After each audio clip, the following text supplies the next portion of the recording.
So the South African Reserve Bank will this afternoon at 3 p.m. decide on its interest rate stance. At the first Reserve Bank MPC meeting of 2024 in January, the central bank unanimously decided to keep its key repo rate at 8.25%, keeping the borrowing cost at the highest since 2009. Some economists have predicted that the repo rate is likely to remain the same.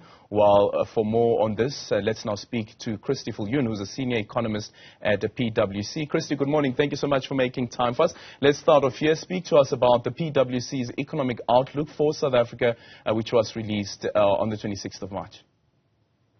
We published our latest economic outlook yesterday, looking ahead at economic productivity, to be very specific. When we look at the general economic outlook, we're thinking about things around how do we create more employment, how do we make our people more productive, how do we pull in more investment, because a productive labor force creates more investment interest.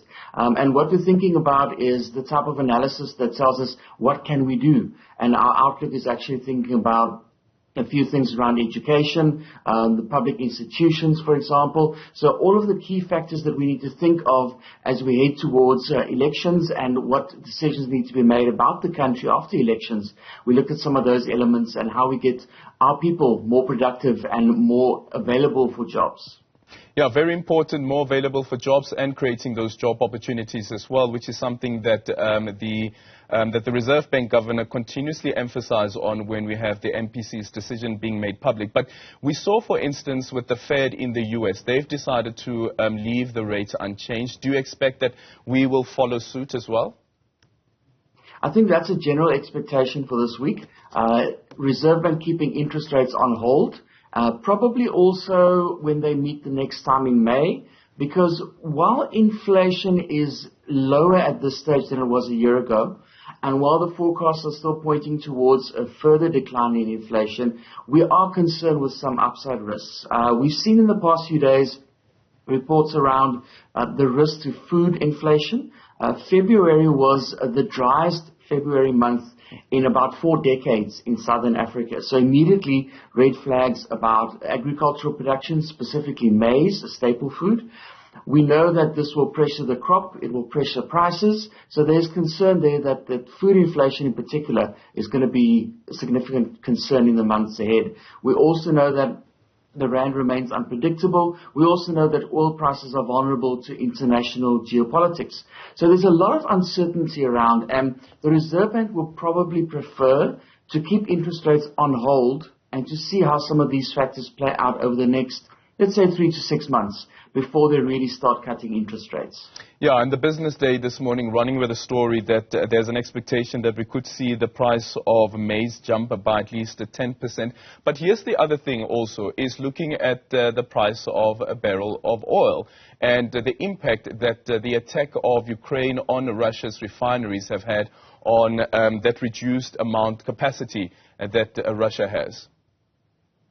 The oil market has been quite thrown into turmoil, I'd say the past 5 years probably, with COVID coming into full force in 2020, the Russia-Ukraine situation starting in 2022. Now we've got tensions in the Middle East higher than we've had them for quite a long time.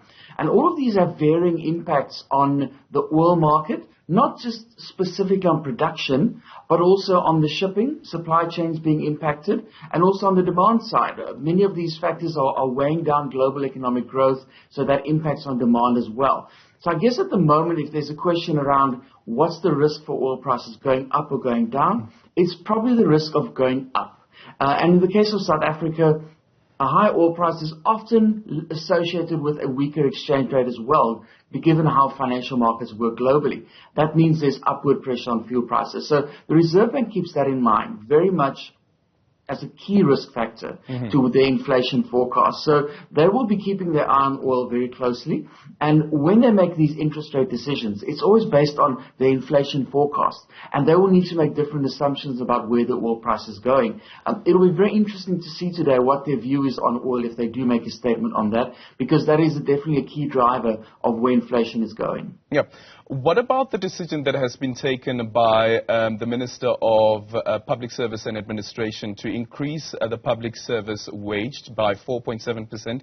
And we know that the MPC has reflected on this and the impact that that also has on inflation. Yes, the MPC often comments on the role that fiscal policy plays, not only in inflation, but the economy in general. And very often when people say we need to cut interest rates and stimulate this economy, the Reserve Bank would say, listen, it is not the job of monetary policy to grow this economy. That is on the public sector and the fiscal side. So I'm quite sure they'll have a comment on the public sector wages.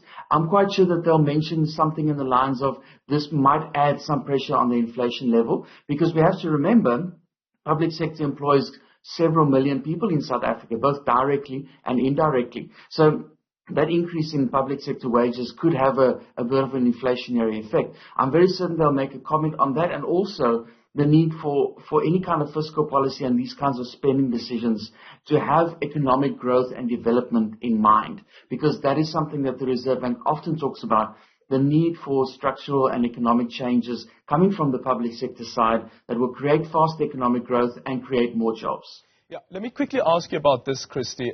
So the two-pot system that is supposed to be implemented on the 1st of September, that would essentially mean that more money would be made available. So that's more money that's going to be in the market. Is there a risk at all that this could also push up inflation?